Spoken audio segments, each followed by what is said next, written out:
Perfecto, buenísimo. Hola a todos, les damos la bienvenida. Estamos en el último taller de iniciación profesional que realiza el Instituto de la Comisión de Jóvenes, dirigida por la doctora Giaquino, Micaela, y el Instituto de Familia, que obviamente estamos con la doctora Basset y yo a cargo. Y bueno, los voy a dejar a cargo de la doctora Micaela Giaquino, que va a ser quien presente a las disertantes del día de la fecha, que tenemos un lujo, que nos acompañan un par de profesionales extraordinarios. Así que, Mica, te escucho. Bueno, gracias, Marian. Bueno, muy bienvenidos a todos y todas. Es un placer que este sea el último encuentro del módulo de Derecho de Familia. Gracias, Marian, Aurora y a la gente de nuestro colegio y de la comisión local por la organización y a todos los que participan. Hoy tenemos a la doctora Débora Galán, abogada especialista en violencia por razones de género, directora del Instituto de Mujeres y Género del Colegio de Abogados de Moreno General Rodríguez, también consejera de nuestro colegio. Después tenemos a la doctora Verónica Menéndez, también matriculada del Colegio de Moreno, abogada, directora del Instituto de Diversidades del colegio y exfuncionaria de la Dirección de Políticas de Género de la Municipalidad de Merlo. Y por último, también vamos a tener a Mónica Coali, psicóloga social, eh, presidenta de la Asociación Civil Matices y exfuncionaria de Políticas de Género de la Municipalidad de Moreno. Gracias a todas, a mis amigas, aparte de colegas. Estoy muy feliz de que tengamos esta charla y que puedan formar parte de este taller que nos encanta poder dar para nuestros matriculados. Así que nada, gracias y espero que les sea de utilidad. Bueno, muchas gracias, Mariana, Micaela, bueno, Vicky que está ahí sosteniendo el Zoom. Bueno, para mí es un placer enorme poder compartir, son dos colegas maravillosas, Mariana Canevari, compañera del Consejo, y también Micaela Gianico del Consejo, y venimos trabajando hace muchos años desde el Instituto de Género y Mujer, Género y Diversidad, y este año lo dividimos por requerimiento de la FACA para trabajar agendas más profundamente por separado, pero que se trabaja en comunión. Así que, bueno, les decía, un gran placer poder compartir este Zoom. Bueno, les voy a pedir que si necesitan hacer alguna pregunta o consulta o alguna inquietud o agregar algo, que interrumpan. Yo voy a estar presentando un PowerPoint, así que por ahí no los voy a poder ver si levantan la mano o algo, me van a asistir ustedes, colegas. Bueno, hoy nos convocaron, en realidad en un principio iba a estar yo sola y les hice la propuesta a las colegas para profundizar y por ahí para dar notas de color que tienen que ver con la violencia de género intrafamiliar y las medidas de protección, que es el tema que nos convoca. Dos compañeras de trabajo que estuvieron en la función pública local en distritos distintos, que también tienen la particularidad de estar en departamentos judiciales distintos, y me parece que sumaba a las inquietudes que puedan llegar a tener. Y bueno, y también que han colaborado y trabajan todavía hoy en día en el acompañamiento de víctimas tanto de violencia por razones de género como de violencia familiar. Eh, yo les preguntaba a las colegas en estos días antes de preparar el material para hoy, bueno, si habían visto algo de perspectiva de género en estas charlas, así que yo voy a hacer un pantallazo general porque la verdad es que es para hablar varios encuentros y nunca alcanza el tiempo porque siempre van surgiendo dudas, consultas, eh, así que yo les voy a dejar mucho material para que tengan y el mail por si necesitan alguna consulta en adelante. Eh, Violencia de género intrafamiliar. Yo en el PowerPoint que presenté, que preparé y que les voy a presentar, tiene la presentación de 2 leyes, una ley nacional y una ley provincial. Pero antes de adentrarnos en la normativa vigente, me interesa que, bueno, veamos algunos conceptos muy básicos que tienen que ver con la categoría género. Cuando escuchamos la palabra género, no es una ideología, no es una tesis de la actualidad, sino que es hoy en día es una categoría en el derecho que se estudia hace muchos años y que además la recogen los tratados y convenciones de derechos humanos hace muchas décadas.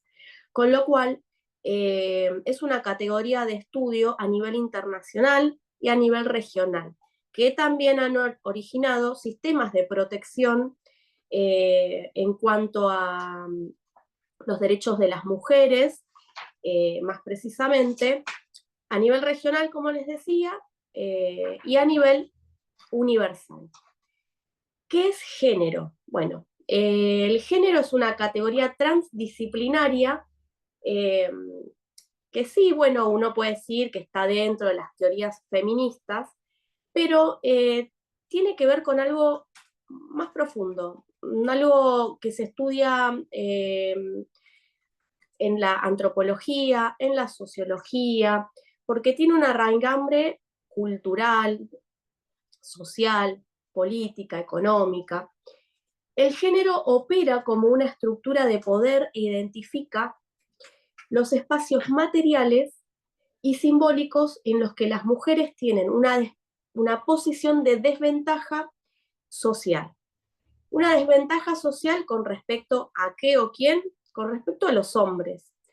Es un concepto multidimensional, por eso vamos a escuchar que el género atraviesa dimensiones políticas, sociales, culturales, como yo les mencionaba, transversaliza hoy en día, esto tiene un trabajo de muchos años, transversaliza ámbitos públicos y ámbitos privados. Y tiene que ver con una lógica de jerarquía de la mujer con respecto al hombre de manera desigual, ¿sí? ¿Hasta acá venimos bien?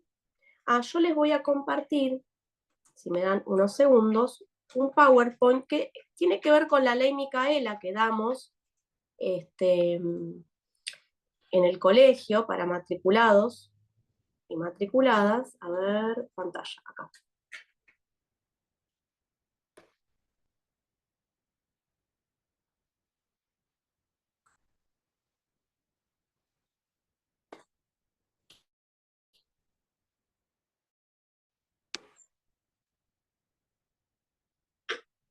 Bueno. Este no lo...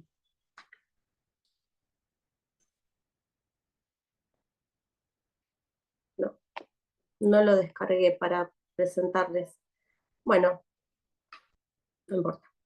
Vamos a dejar el sistema regional y universal. Bueno, les decía, en cuestiones de género, vamos a dejar de presentar, así no me pierdo.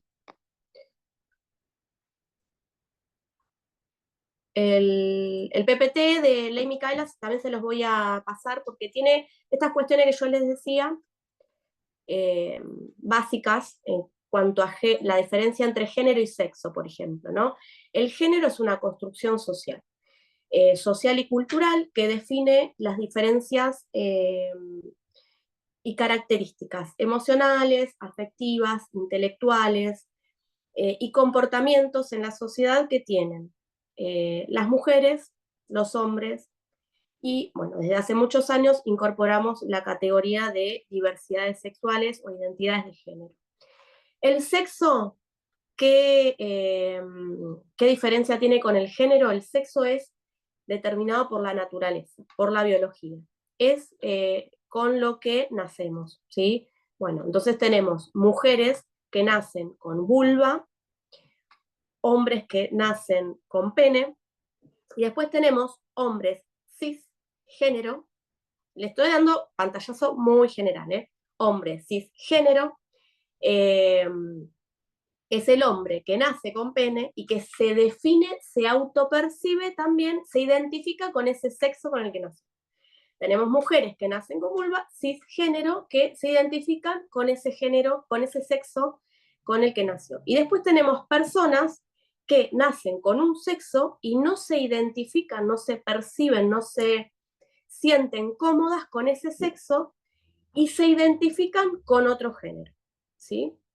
Esas son las diferencias entre género y sexo. Sexo es la biología, es la naturaleza, y el género es una construcción social.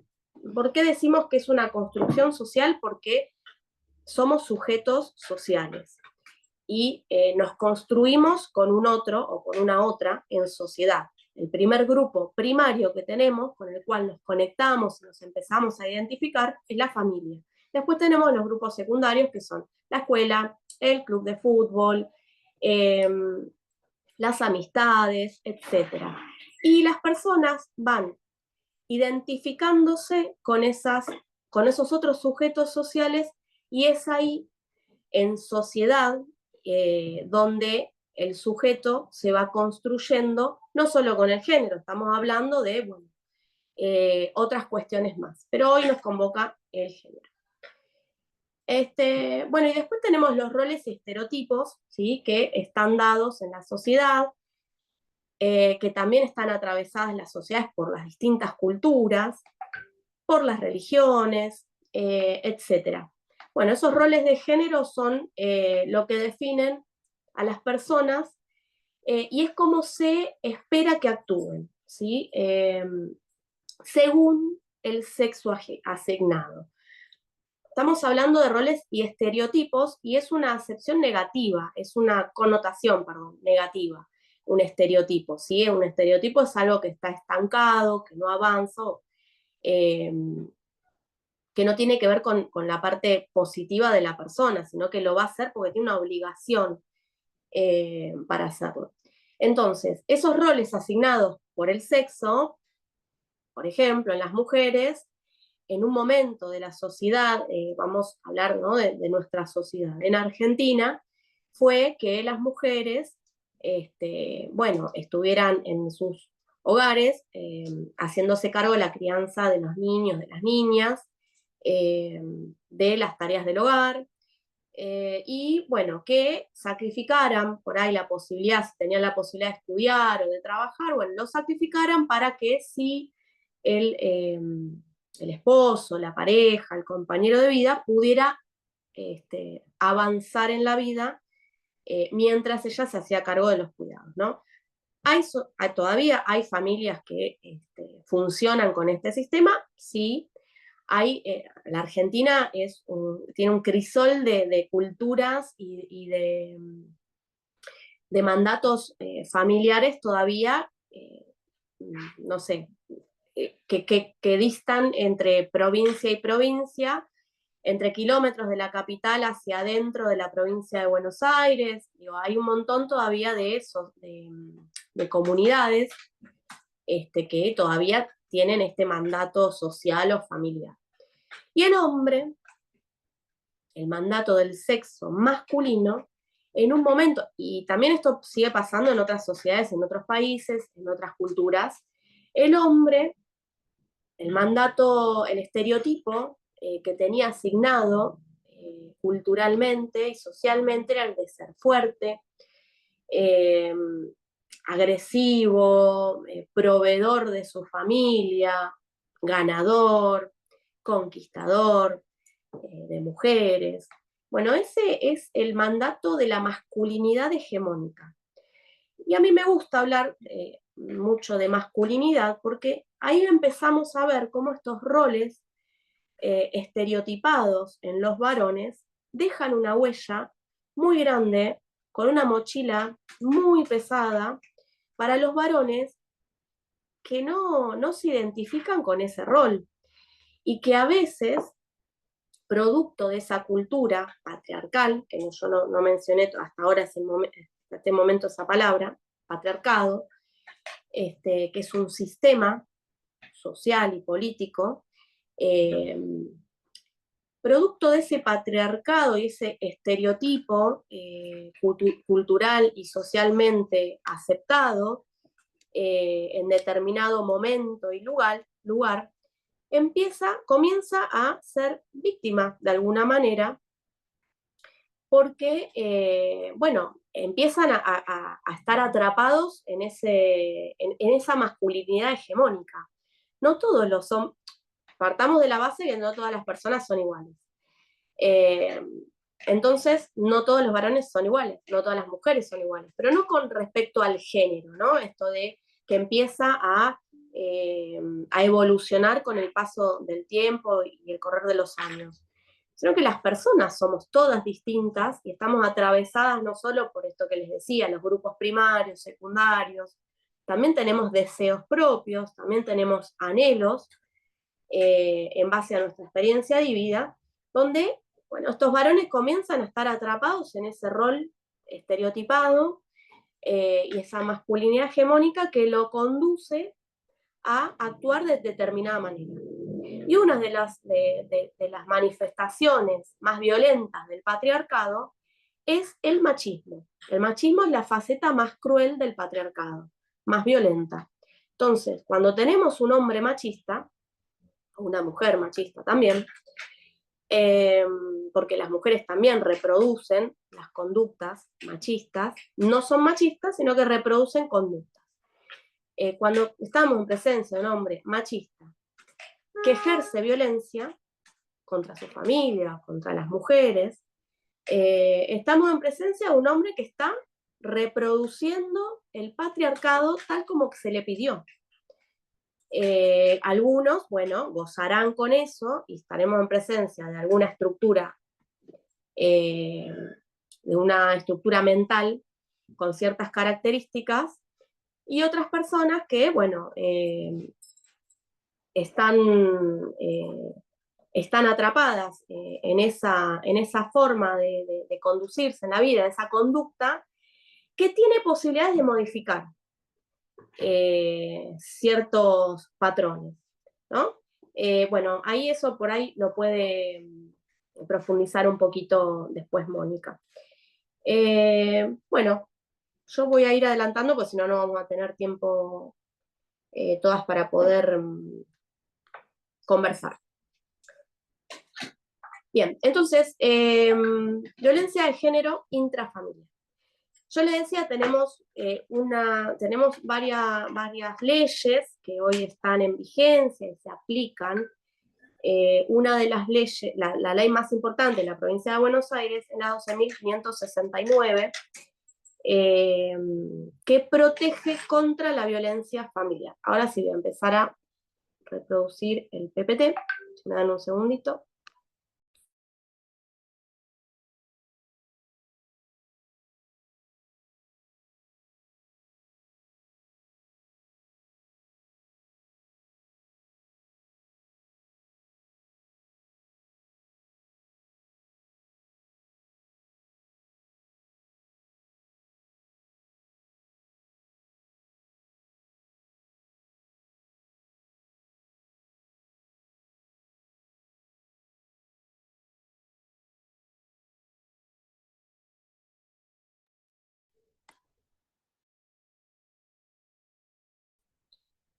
Bueno, ahí lo ven.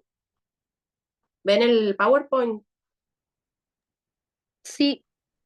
Ah, perfecto. Bárbaro. Bueno.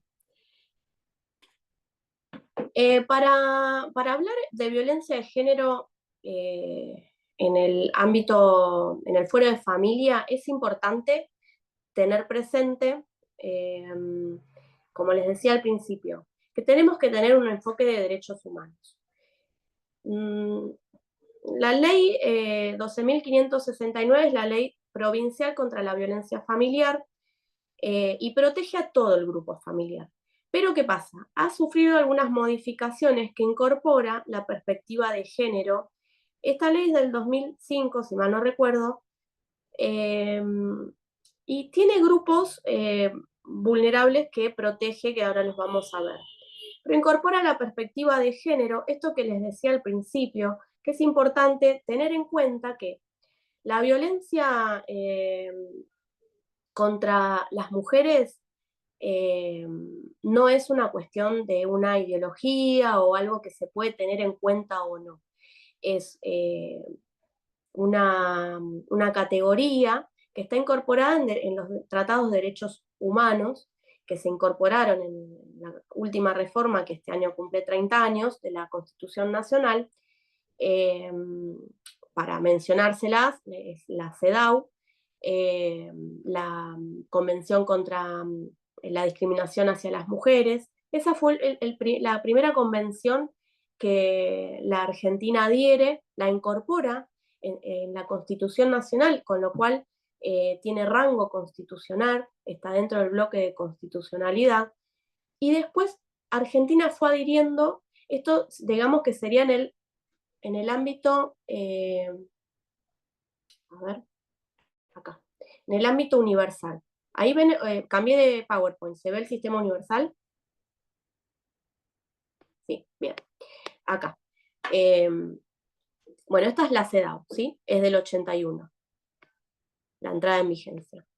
Se incorpora en el 94, en el artículo 75, inciso 22, junto a 9 tratados más, entre ellos la Convención de los Derechos del Niño, ¿sí? Que es importante también para la ley contra la violencia familiar. El sistema universal es el sistema bajo la órbita de la ONU, ¿sí? Vamos a ver. Bueno, acá yo les voy a dejar este PowerPoint, que es todo el sistema universal, que tiene que ver con los derechos de las mujeres.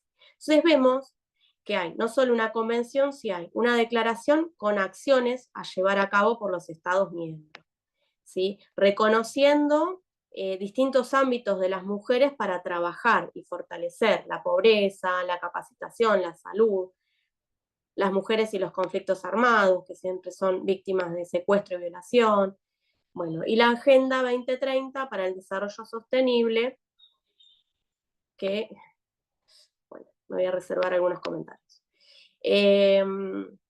Los 17 puntos de la ODS son, por ejemplo, el fin de la pobreza, salud y bienestar, educación de calidad, igualdad de género, agua limpia y saneamiento. Bueno, acá vemos que dentro de los 17 puntos está la igualdad de género y acá, y el 10, reducción de desigualdades, reconociendo esto que en la CEDAW comienza a visibilizarse y a responsabilizarse los estados de reducir o eliminar, que es la desigualdad entre hombres y mujeres, una desigualdad estructural. Bien, vamos a dejar de reproducir vamos a el otro, CEDAW, y el sistema regional. Acá, yo les hablaba del sistema universal. Después, el sistema regional de protección de derechos humanos tiene que ver con la órbita de la OEA, ¿sí? De Estados americanos. Y tenemos una convención que amplía mucho más los derechos de las mujeres y más que nada se mete en el ámbito de las violencias. La CEDAW, que trae la prohibición de toda forma de discriminación. La Convención de Belém do Pará ahora nos trae la visibilización de la violencia contra las mujeres, que es una violencia que radica también en una desigualdad estructural. Bueno. Y la Convención de Belém do Pará define por violencia contra la mujer cualquier acción o conducta basada en su género, que cause muerte, daño, sufrimiento físico, sexual o psicológico a la mujer, tanto en el ámbito público como en el privado. Bueno, esta convención es la base de lo que vamos a ver más tarde, que es la Ley de Protección Integral de las Mujeres, ley argentina, la 26485. Tiene todo un sistema de seguimiento que es el MESECBI, y bueno, la Argentina hace algunas infracciones cada tanto a la CEDAW como a la de Belém do Pará. Bien. Violencia intrafamiliar. Volvemos al PPT de hoy.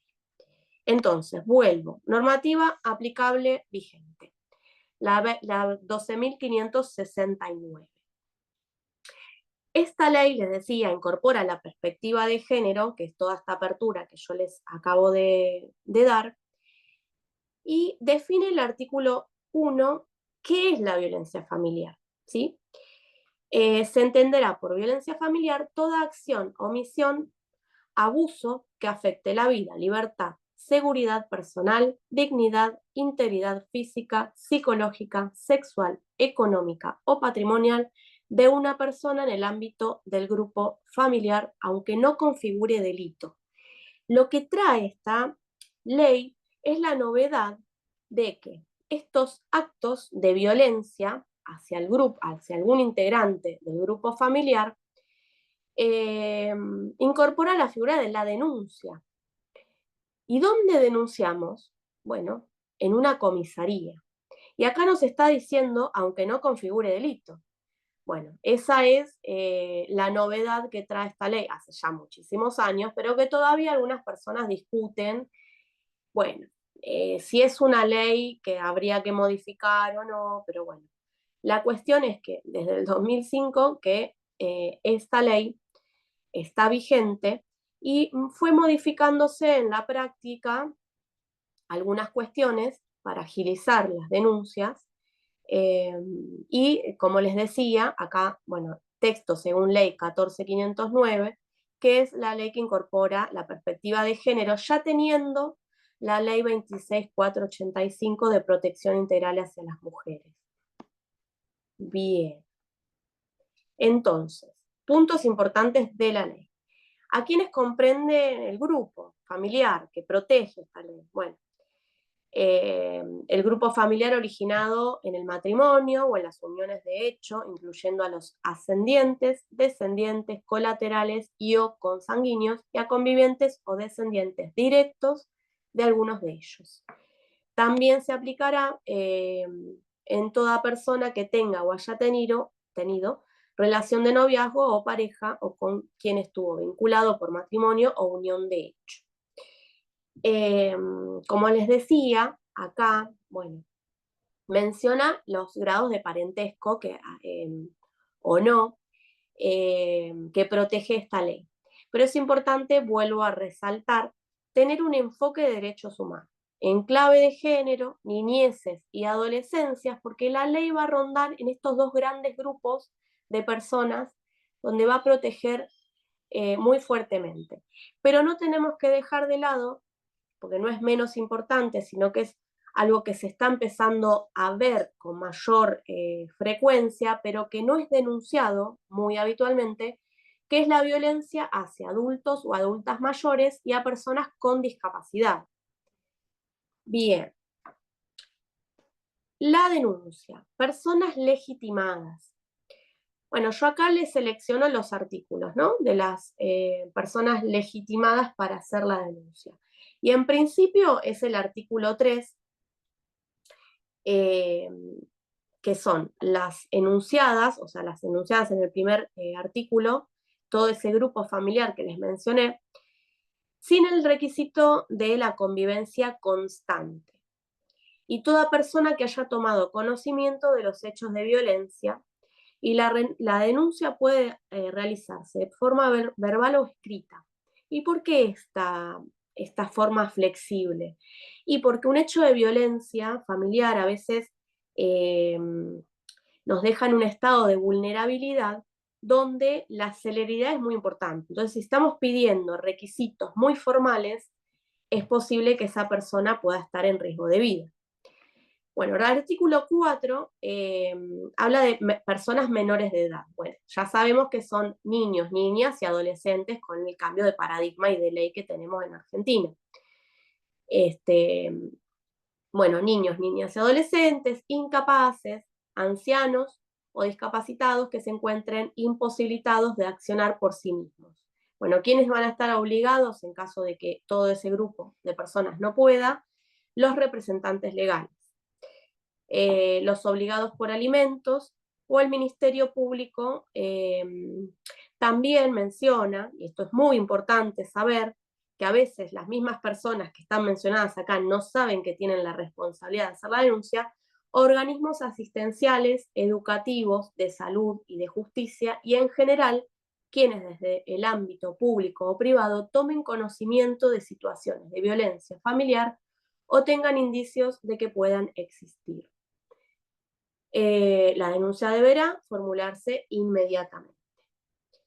En caso de las personas que mencionamos recién incumplan con la obligación establecida por este artículo, bueno, el juez o jueza o tribunal interveniente deberá citarlos de oficio a la causa, que eventualmente se abrirá con posterioridad y por la misma razón. Podrá imponerles una multa y en caso de corresponder, remitirá de igual modo procederá respecto del tercero o superior jerárquico que por cualquier medio obstaculice, impida o haya impedido la denuncia. Esto yo les decía, es importante porque hay efectores de salud, personas en el ámbito de la educación pública y privada que a veces nos consultan, pero yo tengo que denunciar, yo voy a tener problemas y hay una obligación para hacer la denuncia cuando hay víctimas de violencia familiar y mucho más cuando hay niñeces y adolescencias. O como vimos recién, por ahí adultos mayores o personas con discapacidad que quizás no tengan la declaración, por ejemplo, hay casos de personas con padecimientos mentales graves. Bueno, por ahí no tiene declarado por un juez o jueza la insanía, pero bueno, se nota que hay una imposibilidad de hacer la denuncia. Bueno, si yo soy una persona mencionada en este artículo, tengo que hacer la denuncia. Y hay particularidades, como les decía, esta ley evoca siempre estos dos grandes grupos de personas. Cuando es una víctima mujer, bueno, las víctimas que son mujeres no comprendidas en el artículo anterior están obligadas a informar de la situación a la autoridad administrativa o judicial que corresponda, aún en aquellos casos en que el hecho no configure delito. Acá otra vez aparece esto de, bueno, si no configura delito y es una violencia, igual se puede denunciar. Las personas que se desempeñen en servicios asistenciales, sociales, educativos y de salud, públicos o privados, y que con motivo o en ocasión de sus tareas tomaren conocimiento de un hecho de violencia contra las mujeres en los términos de la 26.485. Acá estamos en presencia de, bueno, no convive, no es del grupo familiar de la persona que violentó a esta mujer, pero bueno, igual tengo que hacer la denuncia si la estoy atendiendo en un hospital, por ejemplo. Después se verá en la justicia, bueno, si es jurisdicción del fuero de familia o, bueno, corresponderá seguir en el fuero penal la denuncia porque aparentaba no ser un delito, pero termina siéndolo. Bueno, después tenemos el grupo de niños, niñas, adolescentes y o incapaces. Podrán directamente poner en conocimiento de los hechos al juez o tribunal o al Ministerio Público o a la autoridad pública con competencia en la materia a los fines de requerir la interposición de acciones legales correspondientes. Bueno, y vamos metiéndonos ya en el tema de medidas de protección. Tanto esta ley de protección contra la violencia familiar como la 26.485, que ahora lo vamos a ver, tienen enumeradas las medidas de protección. Y muchos también la critican por esta cuestión, porque ustedes saben, tenemos un código de procedimiento, cada provincia se da el código de procedimiento, ¿sí? Bueno, acá en estas dos leyes tenemos reforzado en los artículos correspondientes las medidas de protección que los jueces pueden tomar cuando estamos en presencia de una denuncia por violencia familiar. Bueno, sale medio cortado el PowerPoint porque estoy desde la tabla. El artículo 7 hace toda una enumeración. Ahora cuando veamos, bueno, cuando termine medidas, les voy a mostrar un ejemplo de denuncia también.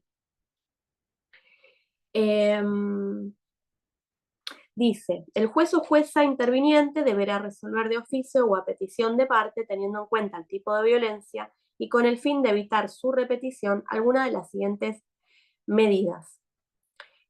Porque hay distintos tipos de violencia que, bueno, hoy no las vamos a ver en profundidad, pero algo vimos cuando les leí Belém do Pará, que es la violencia física, la violencia sexual, la violencia económica, la violencia psicológica, ¿sí? Esas son las más frecuentes. Bueno, ¿qué medidas puede ordenar el juez o jueza? Ordenar al presunto agresor el cese de los actos de perturbación o intimidación contra la víctima.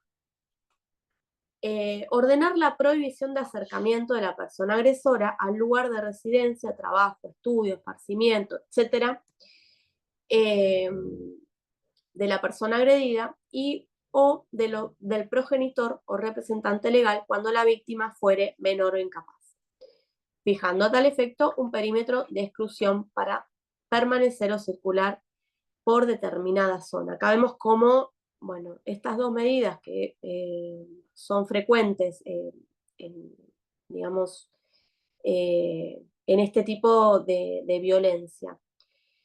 Ordenar la exclusión de la persona agresora de la residencia donde habita el grupo familiar, independientemente de la titularidad de la misma. También ordenar, a petición de quien ha debido salir del domicilio por razones de seguridad personal, su reintegro al mismo previa exclusión del presunto agresor. También ordenar la restitución inmediata de los efectos personales de la parte peticionante si ésta ha sido privada de los mismos por hechos de violencia familiar, solicitando a tal efecto el auxilio de la fuerza pública a fin de garantizar la efectiva protección de la persona agredida. Ordenar las medidas necesarias para garantizar la seguridad de las personas agredidas en su domicilio. Ordenar, en caso de que la víctima fuere menor de edad o incapaz, su guarda provisoria a quien considere idóneo para tal función. Si esta medida fuere necesaria para su seguridad psicofísica y hasta tanto se efectúe un diagnóstico de la situación, esto va a ser con el equipo técnico, por ejemplo, del juzgado de familia o juzgado de paz. La guarda se otorgará a integrantes del grupo familiar o de la comunidad de residencia de la víctima. Deberá tenerse en cuenta la opinión y el derecho a ser oído de la niña o adolescente. Ordenar la suspensión provisoria del régimen de visitas. Fíjense la cantidad de medidas que se pueden tomar cuando ingresa una denuncia por violencia familiar. Ordenar el inventario de los bienes gananciales de la sociedad conyugal y de los bienes propios de quien ejerce y de quien padece la violencia. Prohibir el presunto agresor enajenar, disponer, destruir, ocultar, etcétera, los bienes gananciales. Prohibir al presunto agresor la compra y tenencia de armas y ordenar el secuestro de las que estuvieran en su posesión. Proveer las medidas conducentes a fin de brindar a quien padece y quien ejerce la violencia del grupo familiar asistencia legal, médica, psicológica, a través de organismos públicos y entidades no gubernamentales con formación especializada en la prevención y atención de la violencia familiar y asistencia a la víctima. Toda otra medida urgente que estime oportuna. Acá abre, ¿sí? La posibilidad de que todo lo que sea lo más conducente, rápido e idóneo para ese tipo y modalidad de violencia lo estime así y lo resuelva el juez o la jueza. Bien, incumplimiento de medidas. Yo acá, esto es la 12.569, les voy a leer algunas medidas de la 26.485 que van a ver lo que les decía, que ordena medidas. Bueno, en caso de que no se cumplan las medidas, se dará inmediatamente cuenta a estos, a los jueces y juezas, quienes podrán requerir el auxilio de la fuerza pública para asegurar su acatamiento, como así también evaluar la conveniencia de modificar las mismas, pudiendo ampliarlas u ordenar otras. Frente a un nuevo incumplimiento y sin perjuicio de las responsabilidades civiles o penales que correspondan, el juez o jueza podrá aplicar alguna de las siguientes sanciones. Bueno, que ya la doctora Menéndez les va a decir que no siempre esto se da. advertencia o llamado de atención por el acto cometido, comunicación de los hechos de violencia al organismo, institución, sindicato, asociación profesional o lugar de trabajo del agresor, asistencia obligatoria del agresor a programas reflexivos, educativos, terapéuticos tendentes a la modificación de conductas violentas. Acá puede ser, por ejemplo, un programa de masculinidades. Ordenar la realización de trabajos comunitarios en lugares y por el tiempo que se determinen. No son aconsejables porque lamentablemente hay instituciones que les dicen, bueno, tráeme tantos kilos de pañales, de paquetes de pañales por mes, o pagame tanto por mes y yo te firmo que has cumplido con las tareas comunitarias. Bien. Les decía, leyes que armonizan, les venía hablando yo, hasta acá venimos bien, ¿alguien quiere consultar algo? Si no, sigo. De Bien, ahora, sí, lo único que consultaron hace un ratito es si las escuelas tenían la obligación de hacer las denuncias, que calculo que le debe haber quedado claro, porque vos justamente hiciste mención a que los institutos educativos eh, tenían esa obligación. No sé si querés ahondar un poquito sobre el tema de los docentes, los equipos técnicos, comentarles que ellos son los encargados de trabajar en el tema. sí, las escuelas tienen la obligación, no solo, y ahora por ahí lo puedo resaltar en este punto del PowerPoint, porque así lo establece la 12.569, sino porque además hay una ley de protección integral de los derechos de niñas, niños y adolescentes, que es la 26061. Y la protección integral abarca también malos tratos, abusos, y si hay signos o hay evidencia de que algún niño, niña o adolescente está sufriendo alguna de estas cuestiones, de estas problemáticas, eh, las y los docentes y las instituciones tienen la obligación de hacer la denuncia. La denuncia por estos temas puede ingresar tanto por el municipio, a través de la dirección de niñez, por el servicio local, o también, bueno, por la comisaría de la mujer y la familia, donde va a tomar conocimiento el juzgado de familia o el juzgado de paz, depende del departamento judicial que estemos en presencia, pero sí hay una obligación, no solo por la ley contra la violencia familiar, sino por la 26061, que además, cuando la familia tiene el deber y la responsabilidad de velar por los derechos de los niños y niñas. Pero subsidiariamente, si estos no lo hacen o no lo pueden hacer, el Estado es el que es responsable en este caso. Así que siempre va a haber una denuncia y a veces lo hace de oficio el Ministerio Público, como ahí dice la ley. Y en los establecimientos educativos, por lo general siempre están los equipos técnicos, donde, cuando hay alguna señal de violencia, las niñeces y adolescencias recurren a estos equipos y son a veces los que hacen la denuncia, pero si no, no tienen la posibilidad de pasar por estos equipos técnicos, por lo general son los docentes los que se comunican con los directivos y realizan la denuncia.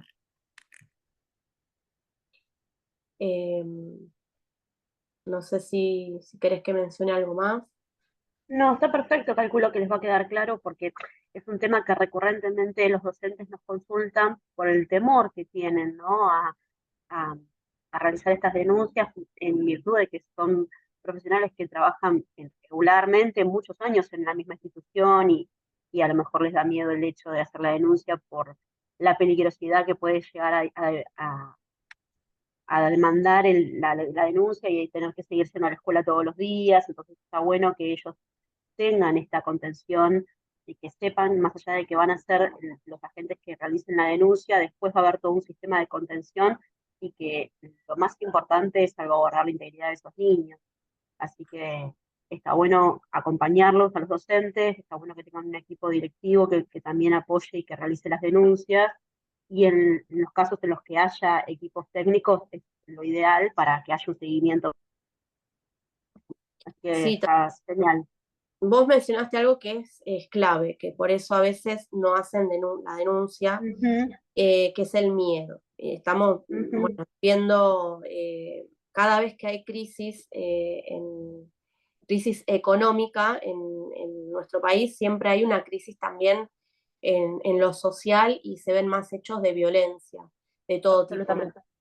Entonces, bueno, sí, tienen miedo de hacer la denuncia y que los familiares se acerquen a la... Pero, digamos, acá estamos viendo las medidas de protección. La escuela, la institución educativa puede hacer un seguimiento también de que esas medidas de protección se efectivicen, porque uno de los lugares donde hay que proteger a las niñeces y adolescencias, usando este ejemplo, ¿no? Bueno, es la escuela. Bueno, las personas que que ejercieron violencia o maltrato contra estos niños y niñas, bueno, van a tener la prohibición de acercarse también a la escuela, no solo a la residencia familiar, sino, bueno, a todos esos ámbitos donde los niños y las niñas desarrollen sus actividades. Eh, pero bueno, acá vimos un montón de medidas que se pueden tomar y que, bueno, sí, es como decís, nosotros tenemos que también asesorar y acompañar estos procesos de denuncia porque es importante también, es un sostén muy grande la escuela para los niños y las niñas. Muchas veces ahí hablan lo que no se animan a hablar con sus familiares. Entonces, también es importante que se formen en estas problemáticas. Bueno, algunos se quejan y dicen, bueno, algo más pero bueno, la responsabilidad Sí. está en todas las leyes que estamos viendo, de hacer Y la además denuncia. nuestra sociedad va mutando, y lo que vos mencionaste recién con el contexto social actual es más recurrente. Entonces Sí, es algo que inevitablemente, por más que uno diga qué más le vamos a pedir, bueno, en este sentido le tenemos que- que exigir un poquito más, porque también es en protección de sus niños, ¿no? Que todos los días los cuidan como si fuesen propios. Así que sí, es básicamente un pequeño esfuerzo que la sociedad lo está pidiendo, porque todos los días hay situaciones diversas en cada uno de ellos. Y sí. pensar que en un salón se reúnen 30 niños con situaciones totalmente diversas, y que esa maestra, bueno, le toca tener que saber cómo responder. Así que está genial que tengan el apoyo tanto de los colegios, de la parte institucional, como de sus letrados o de las redes de contención que tengan en su familia. Sí. Bueno, a veces cuando no se sienten inseguros con las herramientas que tienen, convocan organizaciones, ¿no? Asociaciones civiles, ONG, y por ahí cuando tome la palabra Mónica puede contar quizás algún ejemplo donde cuando necesitan fortalecer algunos temas, bueno, convocan a las organizaciones, que también podemos ser los colegios de profesionales para asistir en la tarea de, bueno, de contener o de ver qué emergentes salen porque saben que hay víctimas de maltrato. Este, inclusive, bueno, estamos hablando también de adolescentes, ¿no? Bueno, violencia en los noviazgos. Bueno, cómo afrontar esa problemática dentro de un aula, que también se recurre a esta ley 12.569 para hacer la denuncia de violencia en el caso de noviazgos violentos. Bueno, se van nutriendo de distintas herramientas y eso es lo que está bueno eh, también de ponderar la ESI, que cuando hablamos de ESI también estamos hablando de maltratos y de violencia y de abuso sexual.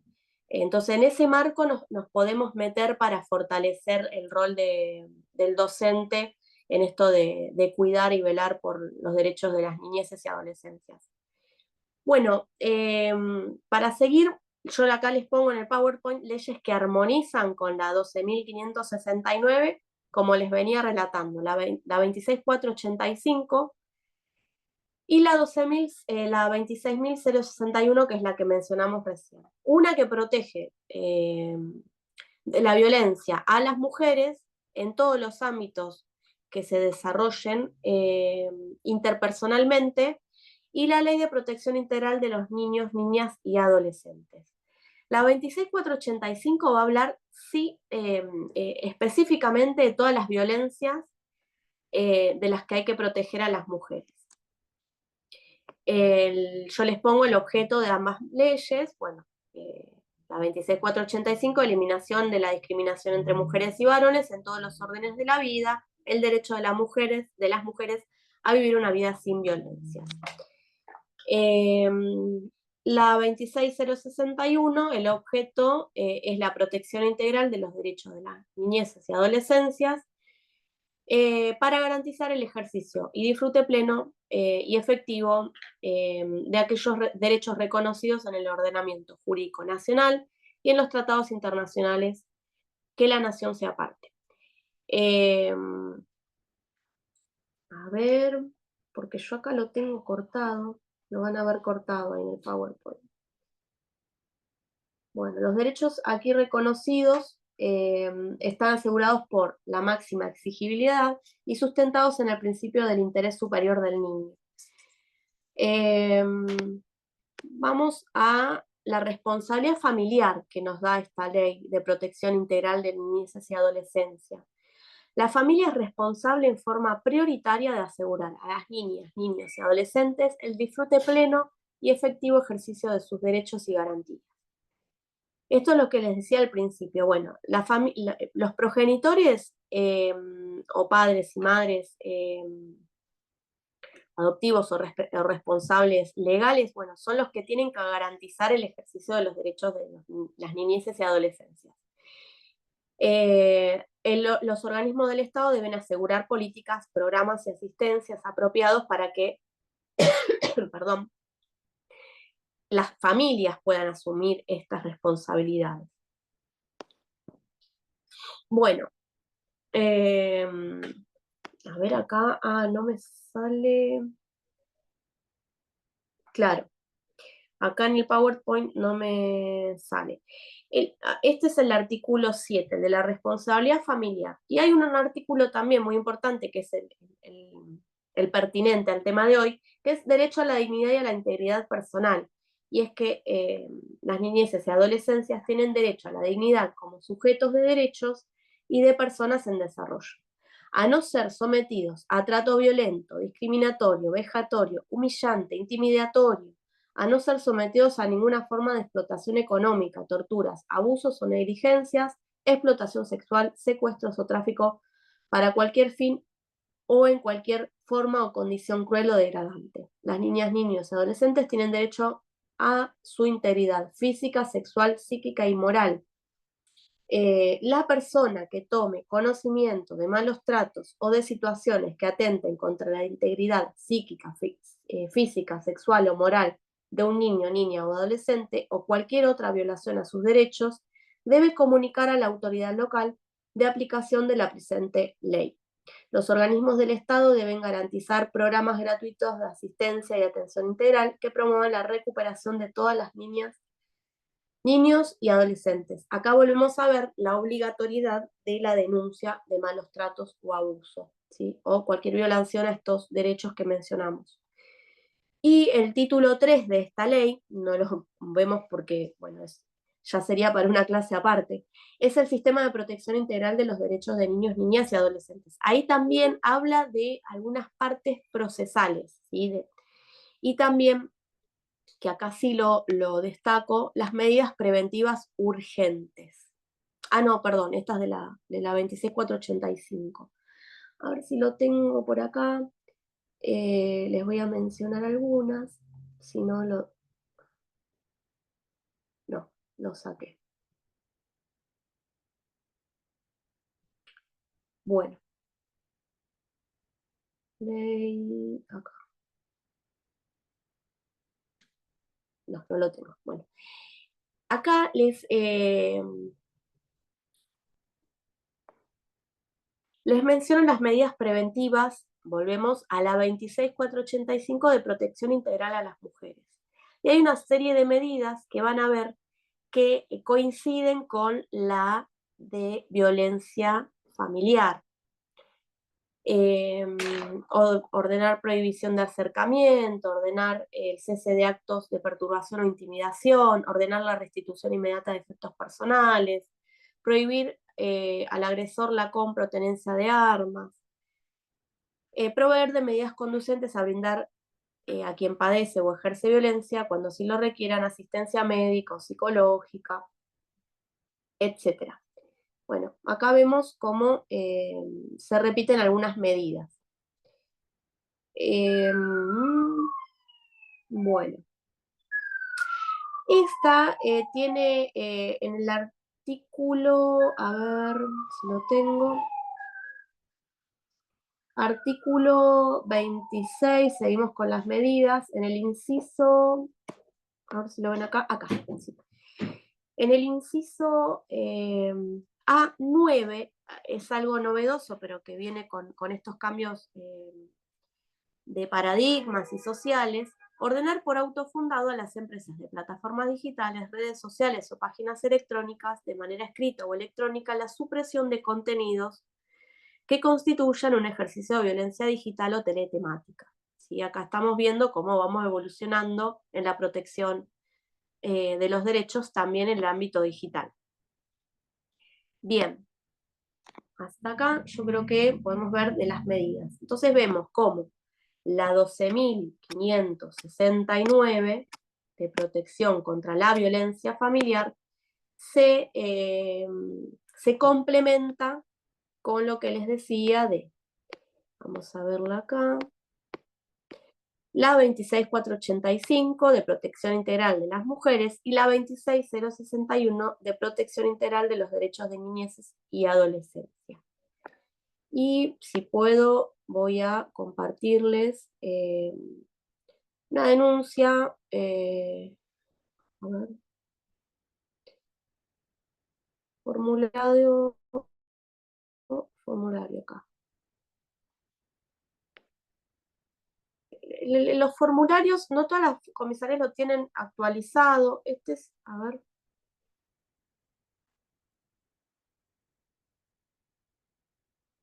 ¿Me pueden decir si lo ven? No. No, ahora no. Ahí sí. Ahora sí. Ahí está, ahí se ve. Bueno. Este es el formulario. Este formulario se empezó a implementar, quedó muy extenso y algunas comisarías se manejan con el anterior. Se siguen acá, por ejemplo, en la zona se siguen manejando con el anterior. Bueno. Porque es un formulario que tiene, no sé si 14 o 16 páginas. Sí, este formulario les voy a ir pasando las hojitas, es muy largo, es muy extenso, en algún momento se quiso implementar, algunos lo... Y además hay otra cuestión, que las comisarías tienen poco presupuesto, entonces imprimir esta cantidad de hojas, acá vamos a ver, es muy caro. Denunciante, los datos de la denunciante, ¿no? Acá vemos cómo se intenta implementar la cuestión de género, los datos personales de la denunciante. Después vamos a ver los relatos, ¿sí? Es fundamental que la persona pueda ir con... hay una figura que lo establece la 12.569 y también la 26.485, que es la figura del acompañante. Toda persona que vaya a denunciar por violencia familiar o de género puede ir con una persona que la acompañe. Puede ser un familiar, puede ser su abogado, su abogada, o puede ser una amistad o una persona que en ese momento está haciendo el acompañamiento de una organización, de una ONG, porque el relato es importante. La persona que sufre violencia va con un relato desorganizado, muy nerviosa, porque registrar que una persona es víctima es todo un proceso, y tomar la decisión de hacer la denuncia es muy difícil y a veces optan por no hacerlo. Entonces, el acto de ir, presentarse, hacer la fila, esperar que la atiendan, no siempre hay perspectiva de género a la hora de la atención de las personas que están en la comisaría. Entonces, empezar a relatar los hechos es muy difícil y es desordenado en ocasiones. Con lo cual, una acompañante a veces ordena un poquito, le dice, te olvidaste de decir tal cosa, ordena las fechas, bueno.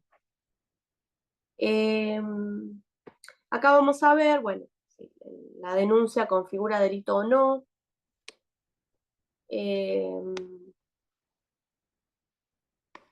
Una parte importante de la denuncia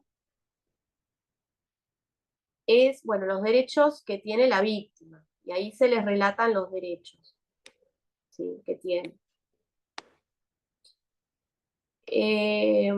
Pero también la responsabilidad en el caso de que esa persona que vaya a denunciar violencia familiar o violencia de género, si denuncia falsamente, bueno, ¿qué delito constituye? ¿Qué delito incurre según el Código Penal? Y el procesal, bueno, el tema de la forma de declarar y la facultad de denunciar. Este formulario denuncia extenso tiene bueno, las características de, bueno, qué escala de riesgo está presente en esta víctima que viene a denunciar. Pero, bueno, datos probatorios que adjunta como prueba la denuncia, testigos,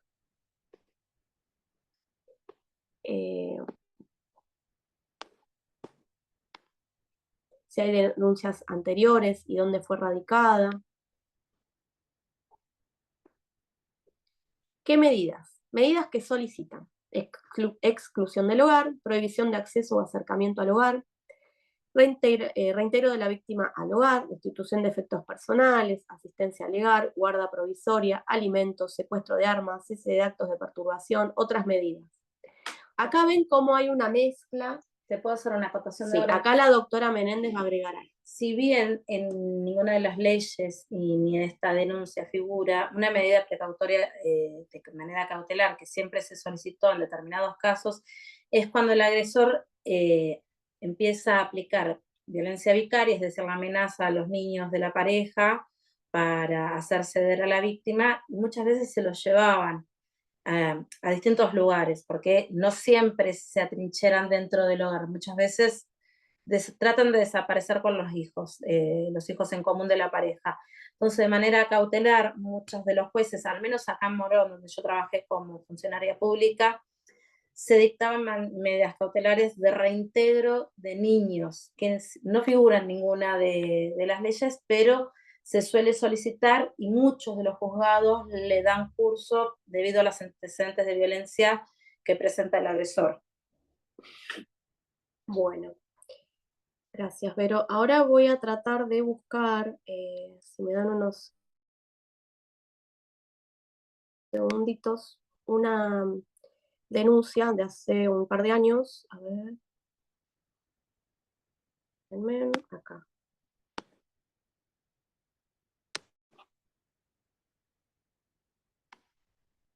Que es una denuncia real, digamos, acá. Es que está escaneada. Le faltan algunas partes. ¿Se ve la denuncia ahí? Sí, se ve. Ah, perfecto. Bueno, acá ven que, bueno, tiene los sellos de la provincia y de la comisaría. Esta es la más habitual, la que van a ver más habitual cuando vengan algún caso de violencia familiar a su estudio, que tengan a mano. Van a ver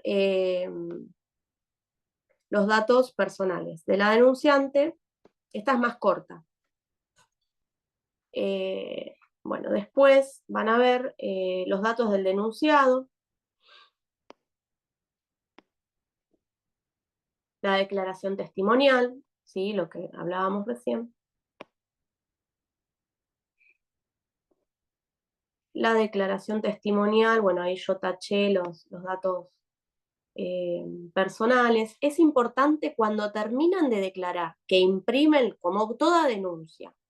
Entonces hay gente que se dedica al fuero penal o a accidentes o lo que sea que involucre una denuncia policial. Bueno, es importante siempre cuando imprime el oficial la denuncia volver a leer y repasarla. Porque a veces como tienen configurado cierto texto, quedan datos de la denuncia anterior o algunas cosas omitieron porque quieren reducirla. Pero cuando queremos que figure algo textual, tenemos que decirle, quiero que cite ese textual que me dijo tal y tal cosa, porque si no dice, la discente dice que le incurrió en improperios y no sé qué, no, yo quiero que diga que me dijo, hija de P, te voy a matar a palos porque no sé qué, bueno. En la localidad de Moreno, a las 15 horas, a las 18:50, la comisaría de la Mujer y la Familia, comparece ante la suscripta, fulana de tal. A ver, bien. Fruto de dicha relación, poseen 2 hijos en común llamados fulano y mengano. Seguidamente el encartado se ofusca y comienza a vociferarle todo tipo de improperios denigrantes hacia su persona. ¿Ven que acá no dice textualmente lo que la persona denunció? Dice, bueno, comienza a vociferarle todo tipo de improperios denigrantes. ¿Qué son improperios denigrantes? Porque por ahí, para lo que para esa persona es denigrante, para otra no. Digo, no tenemos definido en ninguna ley que son improperios denigrantes, ¿sí? Entonces es importante el relato que esté textual en lo posible, porque ahí podemos ver qué tipo de violencia después vamos a poder denunciar y aprobar, fundamentalmente. Bueno, ¿qué dice? Se deja constancia que el menor se encuentra con la progenitora, por tal motivo solicita al juzgado en turno exclusión del hogar, restricción perimetral y cese de hostigamiento. Puesto en conocimiento el artículo, bueno, acá vemos que en la misma denuncia ya pide 3 medidas distintas, pero que tienen que ver con la seguridad personal y con la violencia psicológica, ¿sí? No hay ninguna que tenga que ver con el fuero de familia propiamente dicho. Acá hay un menor, como dice ahí, en vez de decir niño o niña, bueno, dice menor, porque sí, correspondiere, también podría pedir ya en la misma denuncia alimentos. Pero esto se puede subsanar cuando la llaman del juzgado de familia. A ver, vamos a pasar acá. Bueno, muy rápidamente, ¿no? Les he puesto una denuncia. Se lleva el anexo con los derechos, facultades y con también, acá no está, pero el artículo correspondencia a la denuncia, a la falsa denuncia, ¿sí? Bueno, vamos a dejar de compartir.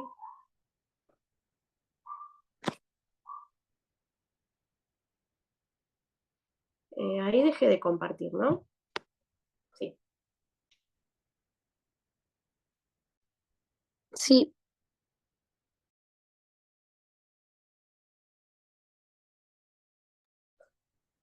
Bueno, muy rápidamente, para poder darle paso a lo que queda del tiempo a Verónica Menéndez para reforzar algunos temas de medidas, y luego Mónica Coali, que va a hablar un poco también de la ruta crítica, que es todo el camino que recorre las víctimas cuando hacen una denuncia por violencia familiar. Pero, cedo.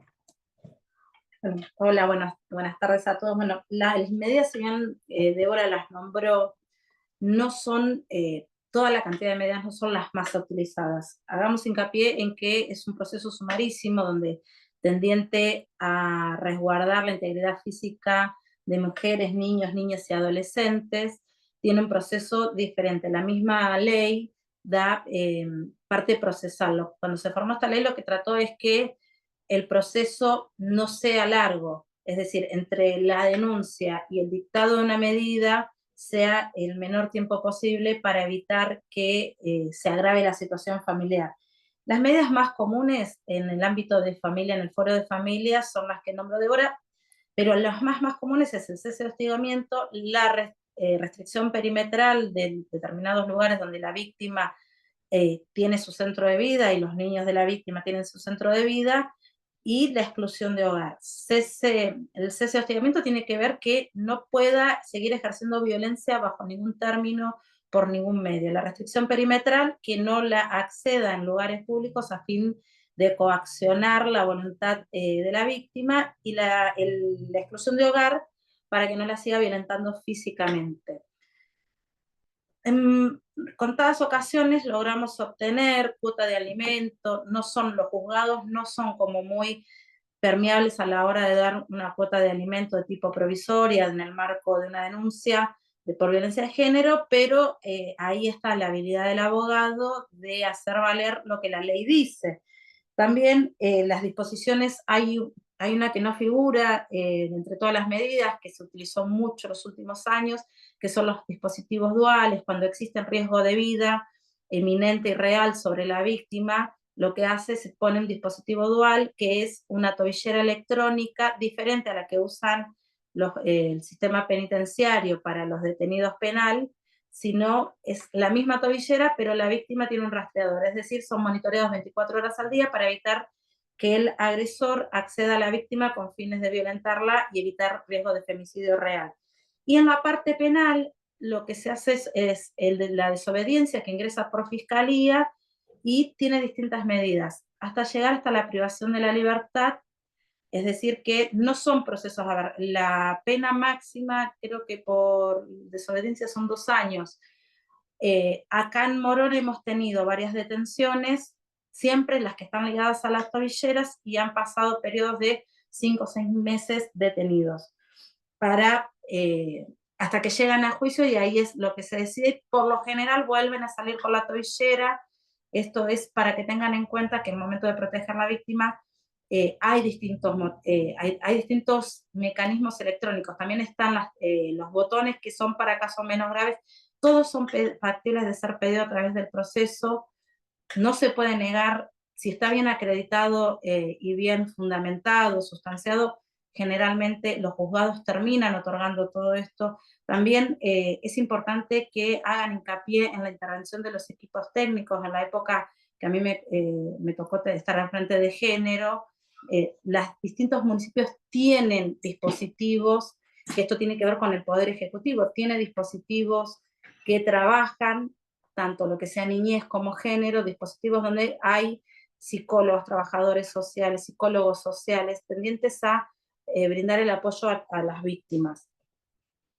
También las escuelas, cuando se hacía referencia a las escuelas también pueden concurrir a los dispositivos tanto de provincia, la línea 144, pueden concurrir a los dispositivos del servicio local, el servicio zonal, las direcciones de política de género. Hay municipios, por ejemplo, nosotros en el municipio de Merlo tenemos dirección de política de género, hay otros municipios que tienen Secretaría de la Mujer.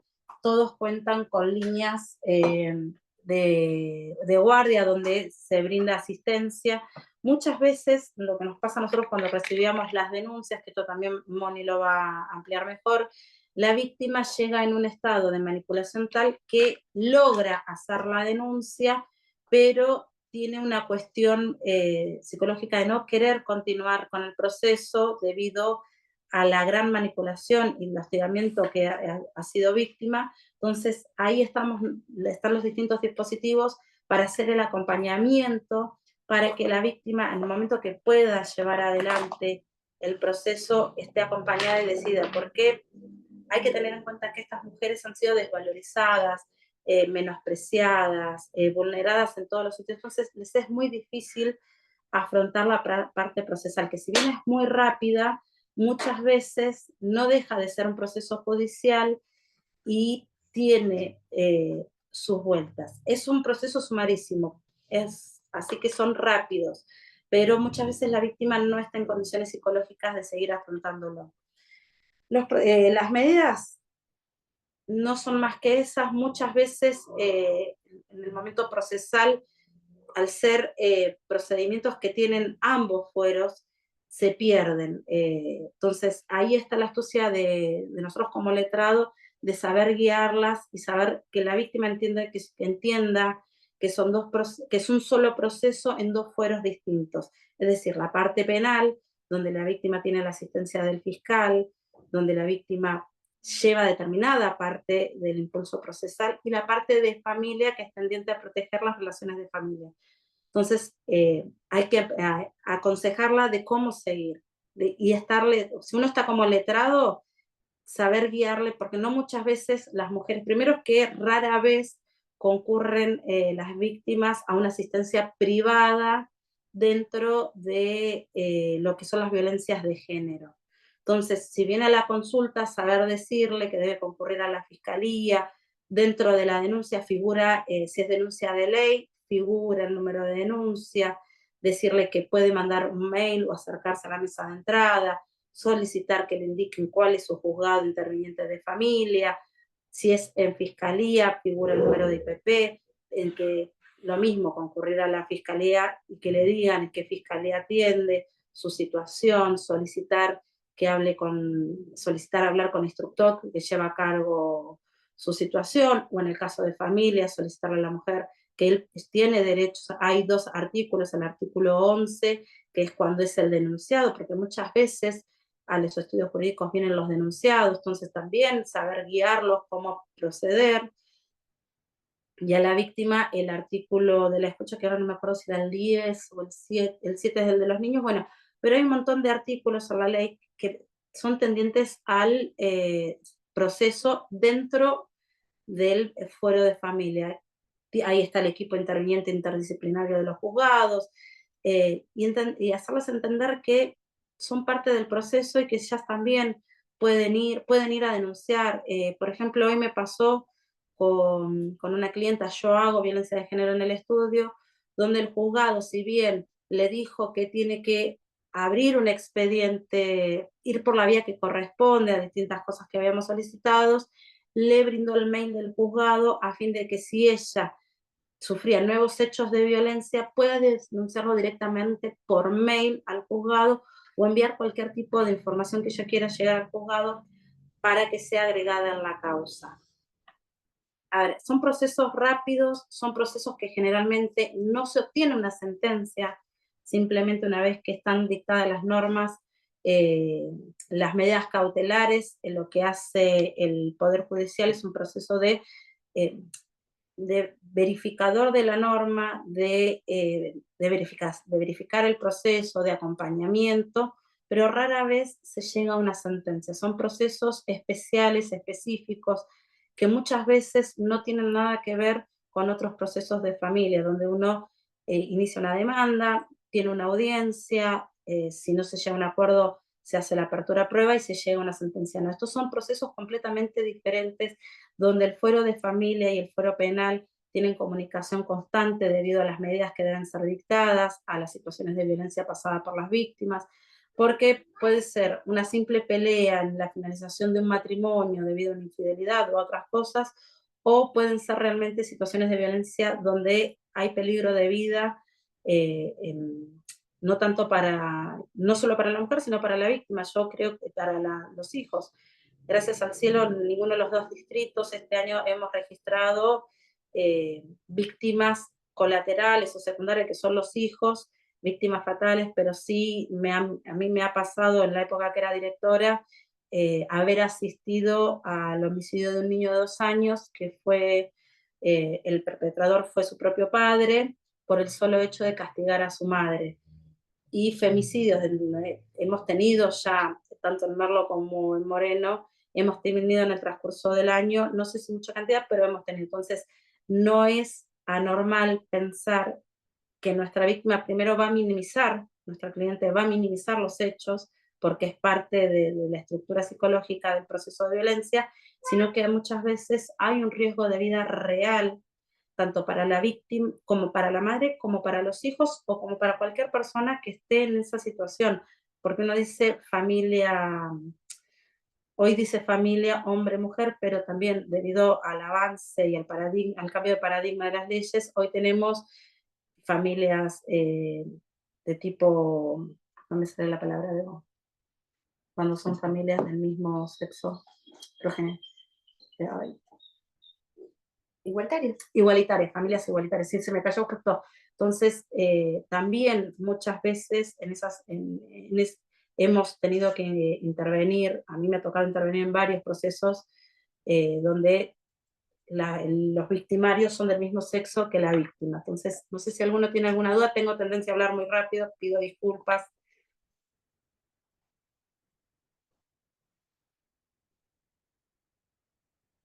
Si alguien tiene alguna duda, como para que se la pueda despejar, si no, ya le doy paso a Moni.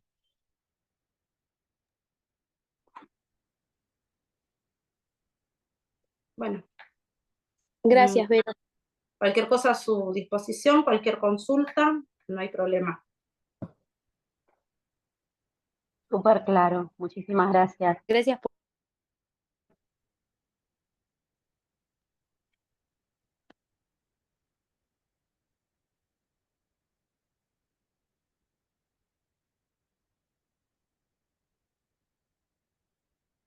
Moni, ¿estás por ahí? Te escuchamos.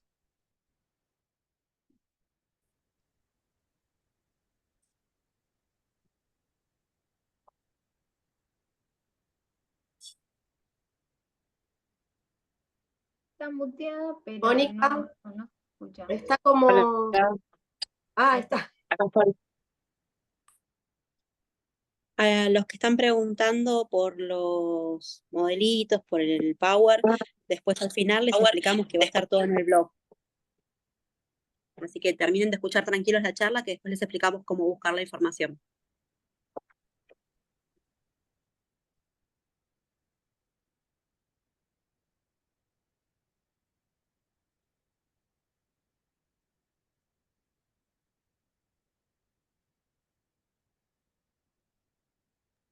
Moni, te escuchamos.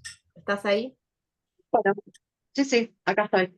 Bueno, buenas tardes para todos y todas. En principio, agradecer la invitación.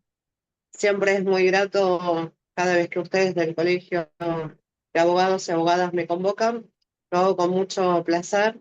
Me gusta mucho poder compartir información con la gente que tiene interés en esta temática, que como siempre decimos, es muy sensible.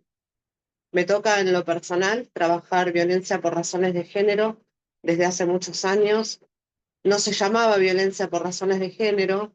Acompaña a veces los títulos, los nombres, las designaciones. Con el cambio político, con el cambio de gobierno, van modificando algunas palabras. Bueno, acompañamos todos esos procesos siempre que podamos colaborar con todas las personas que están transitando violencia por razones de género. En lo particular, me toca poder hablar de lo que significa la ruta crítica que tienen que transitar las víctimas. No podemos encontrar otra palabra que suplante la palabra víctima.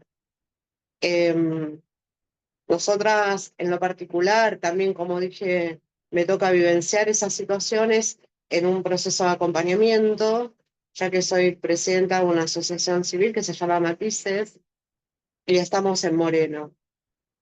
También, como lo mencionaron, me tocó también ser la primera directora de políticas de género, con lo que significó para la época, donde se hablaba de que hablar de género o hablar de violencia en ese momento era un modismo, que era moda, que era cuestiones del feminismo que venía como a querer imponerlo.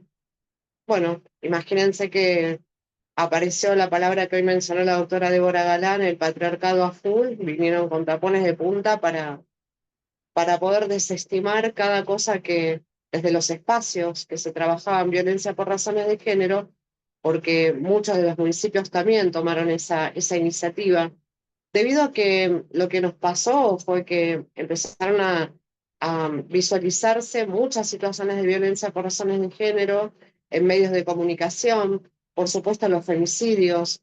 El listado es muy largo, la verdad que desde que, digamos, el artículo 80 tuvo su inciso, que por suerte, ¿no? Podemos hoy hablar de femicidio y no de crímenes pasionales. hemos vivenciado y acompañado procesos muy dolorosos de mujeres que hoy no están entre nosotras. Y para poder definir qué significa la ruta crítica para estas personas, para estas mujeres, o para quien se sienta mujer, porque nosotras también trabajamos con las diversidades, son parte también de esta ley, por suerte, que tuvo su modificación. Cuando hablamos de esto, hablamos de la ley 26.485. Inicialmente era por violencia por razones de género, por motivos, fue después, pero era por violencia de género. Se sumó las diversidades y celebro, porque también son muy violentadas, también como mencionaron las doctoras anteriormente, personas con discapacidad, adultas, mayores, bueno, todas las personas que son vulneradas. Entonces, en ese proceso que les toca transitar, es desde el momento cero que deciden poder hablar, poder verbalizar.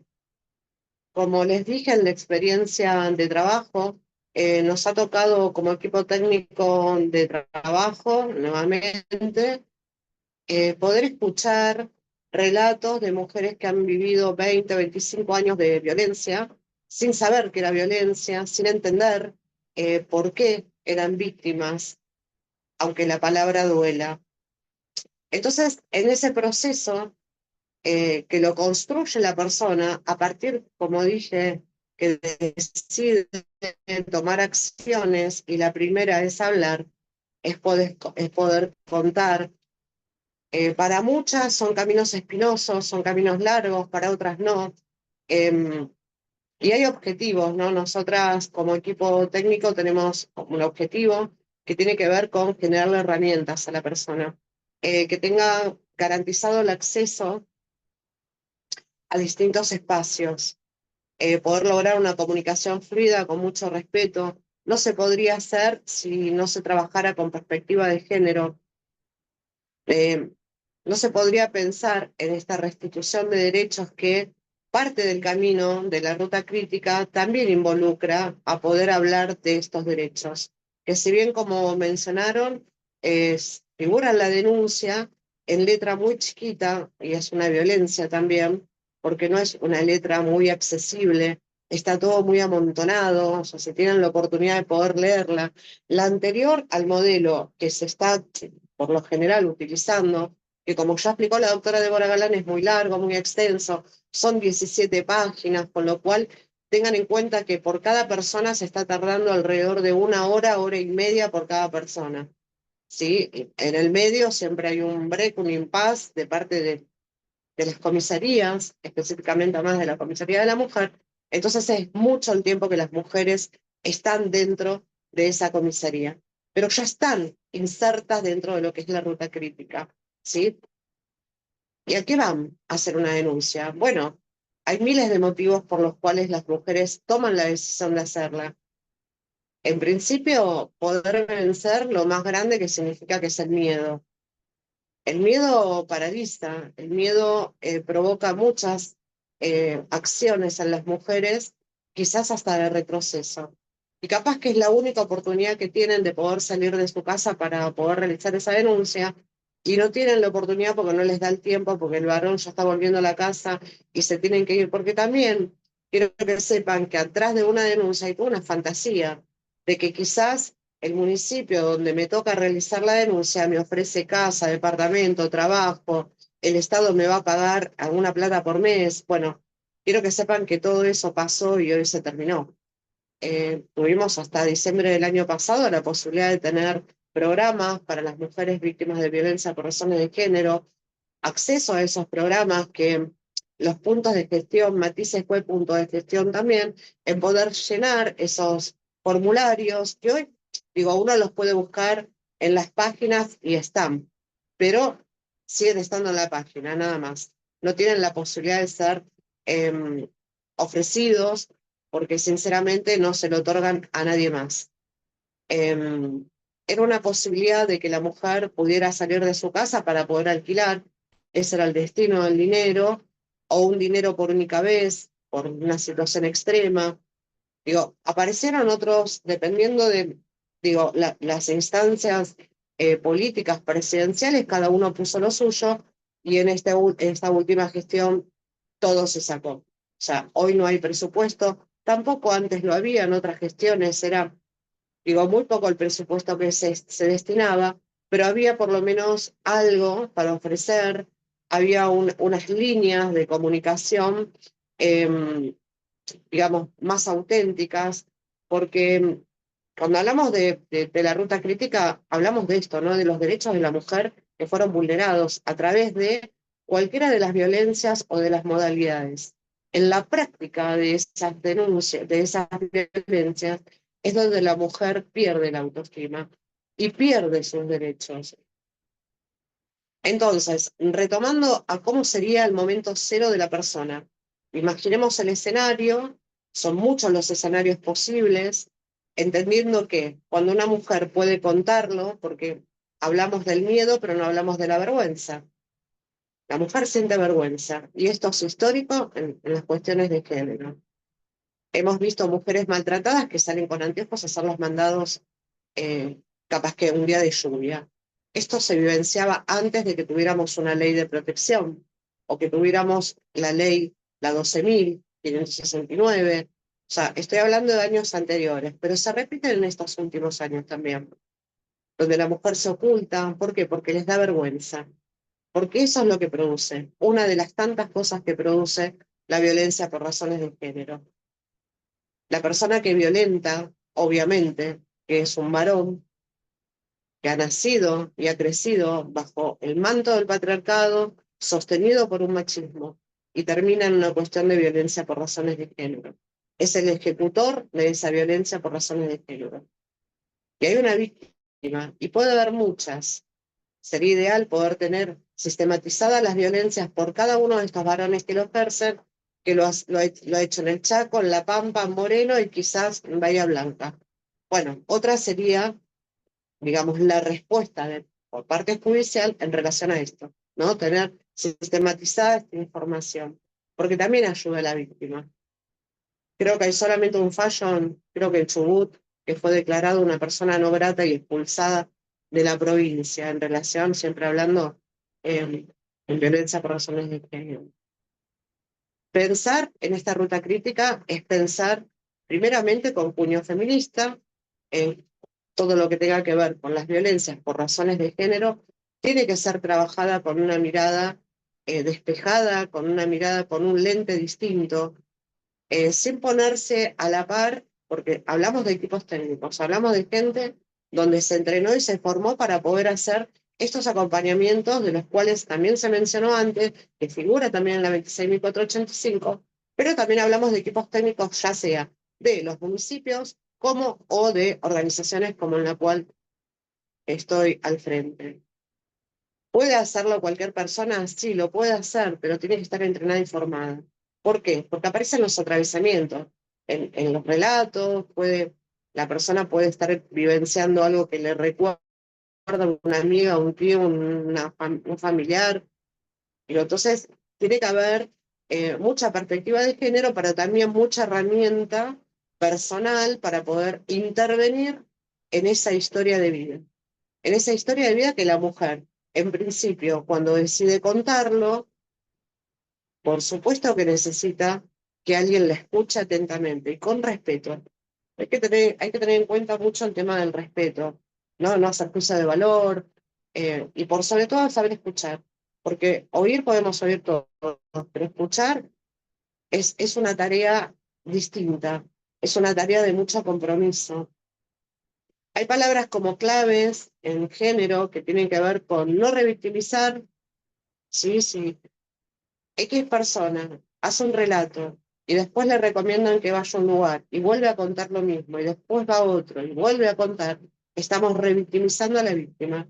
Y es un proceso tremendo que ya lo hace el Poder Judicial, que ya lo hace el momento que hace la denuncia, que recordemos que puede ser en cualquier comisaría, las de seguridad también, no necesariamente tiene que ser solamente la comisaría de la mujer, también lo puede hacer por mail, eso también es importante hacerlo, porque a veces de pandemia que las personas no podían acercarse a a las comisarías, se tomó la posibilidad de poder generarle eh, un mail para que puedan realizar la denuncia. Bueno, por suerte ese ámbito no desapareció en algunas personas, hay horas en la comisaría, que lo pueden de valor jurídico porque es de manera virtual, lo pueden realizar de esa forma también. Y de lo que no, lamentablemente, de lo que no se salva a la persona, es de pasar por la receptoría de expedientes, que insisto, y paréntesis nuevamente, en épocas de pandemia, desde la comisaría se generaba todo. O sea, ingresaba el mail y a su vez desde ahí se resolvía que juzgado, o sea, era todo más ágil. Bueno, hoy no sucede. Hoy volvemos otra vez a la época de antes, donde es todo, si bien hoy está digitalizado, a mí me tocó en la época que no había nada digitalizado, entonces era ver al personal policial trasladarse con todas las denuncias a la receptoría de expedientes, que eso, se volcara al sistema y que saliera sorteado, en el caso de Moreno, del Poder Judicial, perdón, del Departamento Judicial de Moreno, juzgado 1, 2 y 3. ¿Sí? Bueno, entonces, esa receptoría de expedientes sigue teniendo ese rol y función, con un horario muy corto, la brecha es muy corta, de 8 de la mañana a 12 del mediodía, por lo general es con turno, con número, y contarle el detalle que si denuncia hoy, no está mañana el sorteo de ese juzgado. Quiero que sepan porque tampoco es mágico. No, no pasa, se terminó la pandemia. Entonces, es nuevamente el sistema anterior. Una vez que ingresa al juzgado de familia, bueno, ahí también el proceso puede ser que se comuniquen, porque obviamente la persona deja un contacto, la citan para que, también lo mencionó la doctora Deborah Galán, que es la posibilidad de poder ampliar el tema de lo que ya denunció y también generarle el equipo técnico la puede recibir y generarle la posibilidad de ampliar o de por mencionada. Bueno, entonces, retomando en cómo sería ese proceso de poder acompañar en ese camino de la ruta crítica, eh, es también pensar en cómo se articula, porque la señora solamente no es que pasa la denuncia y se termina una vez que el juzgado, no, 6 niños, niñas, adolescentes, también pensar en que quizás estando en el juzgado, recuerdan, porque tengan en cuenta que la doctora Menéndez, Verónica Menéndez, también hizo mención de cómo la persona llega, en qué estado llega emocional, porque está muy afectada, y algunas cosas no las recuerda. Pero pasaron un par de días cuando fue convocado al juzgado y sí puede recordarlo, y tiene valor que también lo diga. Digo, valor jurídico, no lo puede hacer. Y si no se lo preguntan, porque a veces hay tantas denuncias, y que solamente teniendo en cuenta que esos juzgados no están solamente para violencia solamente, sí hay otras cuestiones que ingresan. Entonces a veces los equipos técnicos están desbordados. Y esto no es justificar a los equipos, porque al contrario, del lado nuestro al menos siempre estamos reclamando permanentemente, exigimos esta restitución de derechos de los cuales estamos hablando.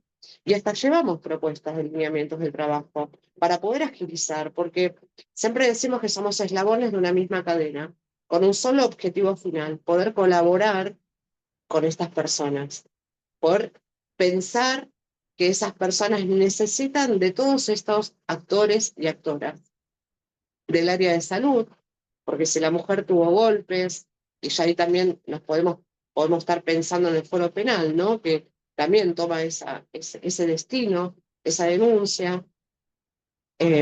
Bueno, cómo agilizamos el área en lo penal. Y también empezar a reeducar, porque esa mujer que hoy pide ayuda, que no sabemos cuándo se termina su proceso, ¿sí? Porque saben cuándo arranca y no cuándo termina, puede necesitar también alguna amiga, un vecino, una vecina.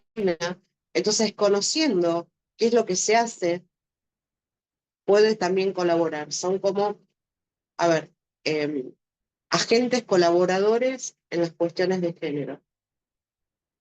Nosotras siempre decimos que pensamos que la parte de la prevención o la pata de la prevención es súper necesario, no solamente en género, sino en cualquier cuestión que tenga que ver con lo social, ¿no? Obviamente. Porque Cuando nosotros hacemos prevención, justamente la misma palabra acompaña, pensamos en poder prevenir algunas situaciones hablando de indicadores, de estereotipos, temas de conductas. Bueno, cuando ya hacemos intervención, en este caso en relación a la ruta crítica, la violencia ya hizo pie. Entonces hay que trabajarlo de otra forma. Y también hay otra palabra que nosotras también utilizamos, que tiene que ver con, a veces, en la cantidad de personas que intervienen en una misma situación. ¿Sí? Esta sobreintervención también perjudica a la víctima. Pues llega un momento que, lo dijeron también las doctoras, relato desordenado. Ya la verdad que llega un momento donde ya se olvidaron, mezclaron, se acordaron cosas de antes, no coinciden las fechas. Bueno, por suerte, quiero contarles que después de muchos años de tantas luchas, hemos logrado que algunas cuestiones, ¿no? Vinieron como a aplastarse y pensar que antes, sí, si tuviera la oportunidad de poder mostrar denuncias viejas, lo primero que salía, no salía ninguna medida cautelar en principio, era toda la víctima, psiquiatra, psicólogo, tratamiento, ¿sí?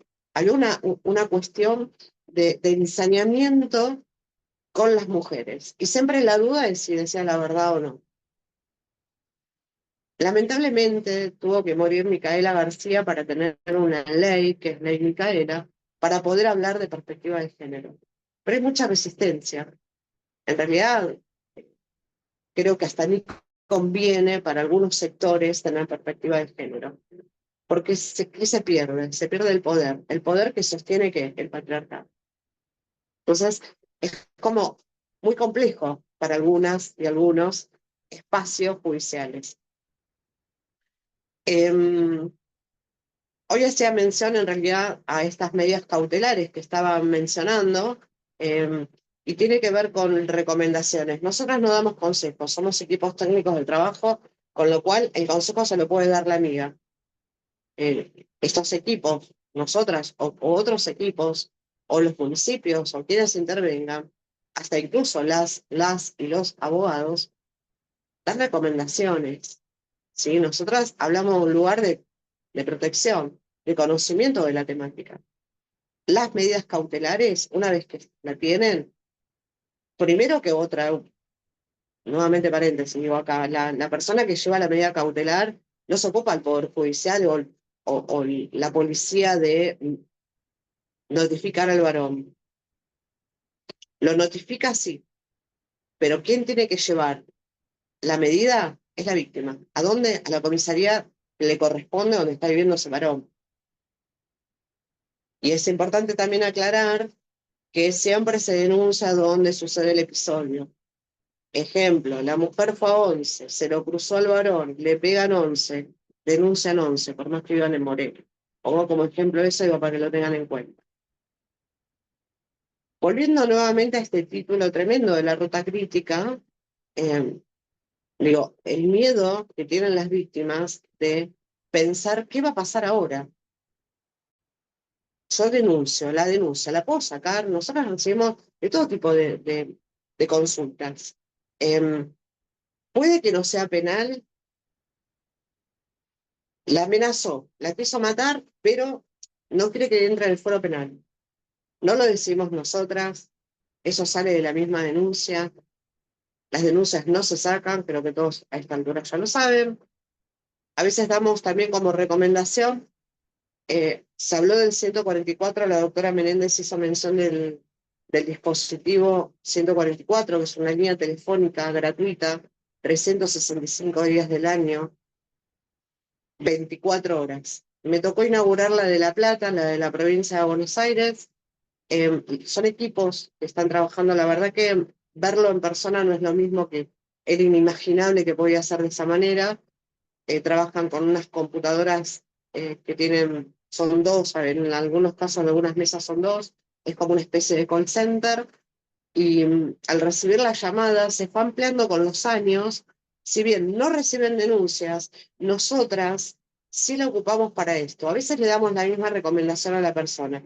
Si no tomamos la iniciativa de llamar y hacer el reclamo de por qué no están siendo convocadas, por ejemplo, el juzgado, o por qué no les salen las medidas.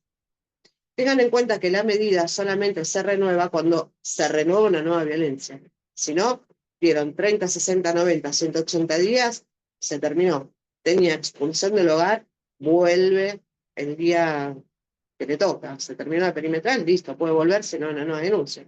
Entonces, nosotros utilizamos ese 144 como recomendación para que las personas también se comuniquen y den como una ayudita diciendo, bueno, a ver, no me renuevan la medida, y tienen todas las condiciones, claramente, ¿no? No me convocan, o mi expediente está frenado, no sé nada, tengo 17 denuncias, nadie hizo nada. Son a veces comentarios como casi hasta comunes, pero a veces también es la falta de conocimiento en la temática, porque cuando nosotros tratamos de investigar, sí hay movimiento.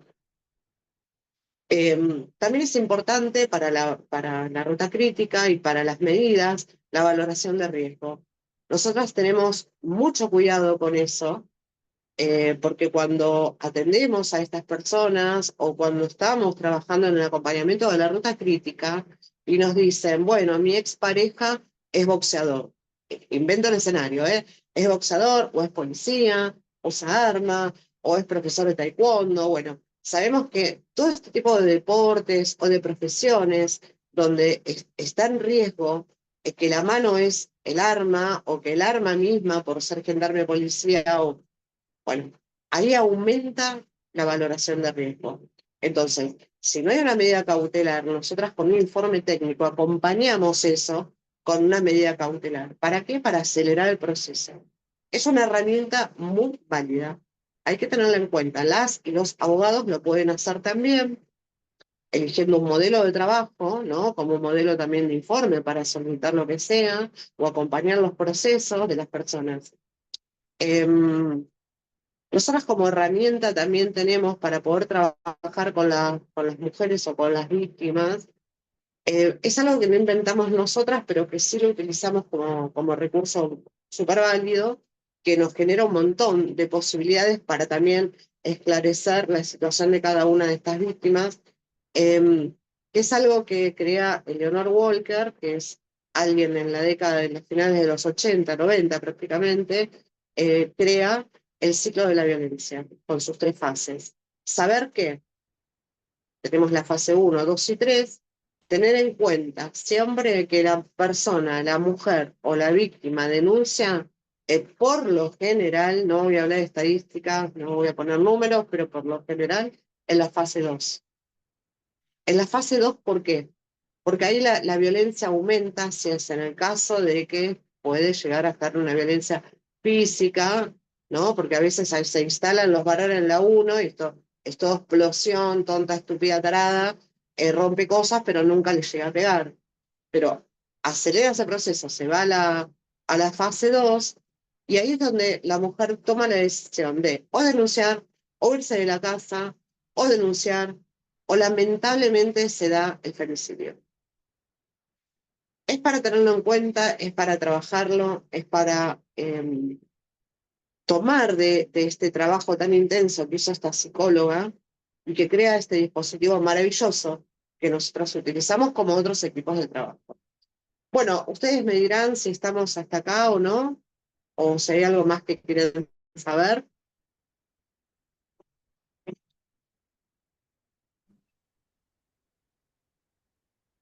Doctora. No, Mónica, te agradezco mucho. Le contaba hoy al principio que no te conocía personalmente así, de verte. Para mí es un placer haberte conocido. Gracias.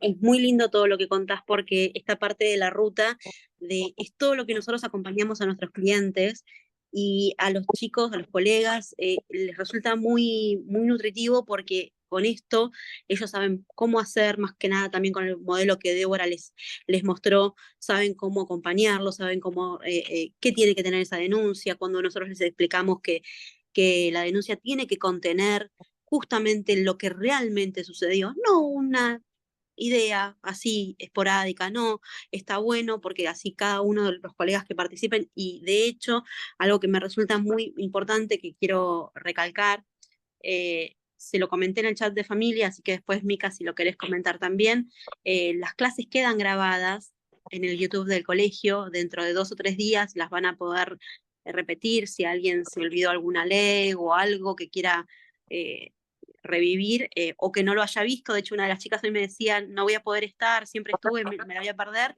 Lo pueden revisar en el YouTube del colegio, y después tanto el Power como los modelos se suben al blog del Instituto de Familia, para que los colegas los puedan visualizar, para que puedan tenerlos como material de trabajo.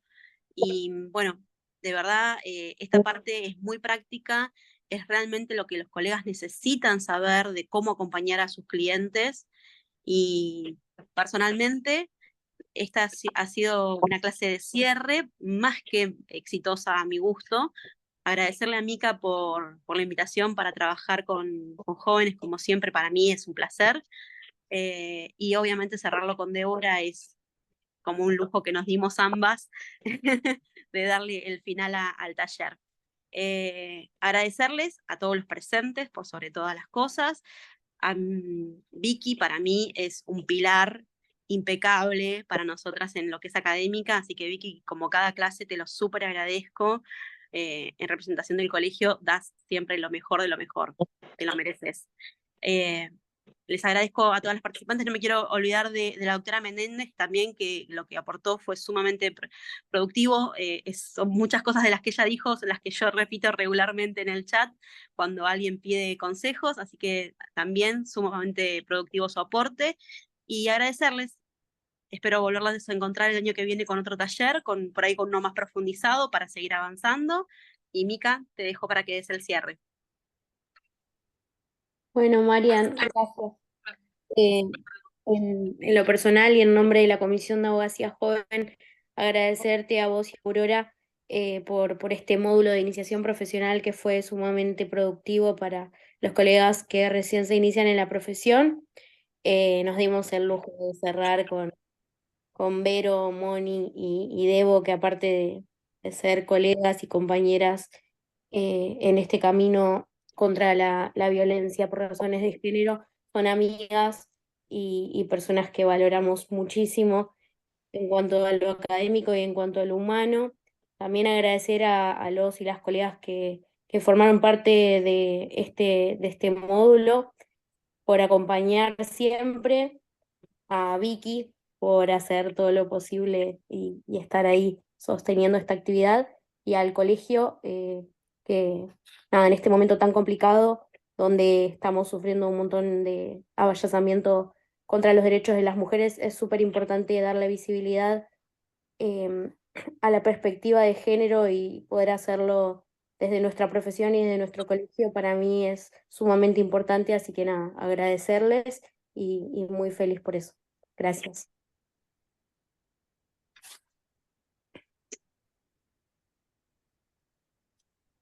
Un placer, un saludo para todos y todas. Igualmente. Igual, saludo, que tengan buenas tardes. Chao. Gracias. Chao.